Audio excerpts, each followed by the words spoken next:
Histograms. All right, the difference between a histogram and a bar graph, you can see by this histogram, it essentially looks like a bar graph, is that this is a specific bar graph where the data has been split into equal intervals. So for instance, if we look at this frequency chart, looks like we're looking at the height of different students here, and they have the heights in centimeters, but each interval is the same. It's 131 to 140.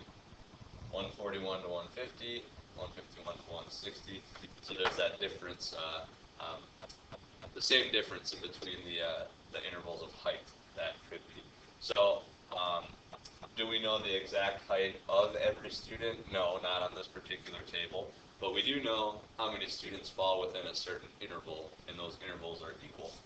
So you'll notice that on the graph then, for the histogram, that we've got our heights on the bottom, and then how many students there are in those intervals in our vertical axis. So, and you'll also see that the bars touch. So for instance, this interval connects to this interval, which connects to the next one. And the reason for that is because you can see when you hit 131 to 140, the next number would be 141. So they're right next to each other, and that's why they connect.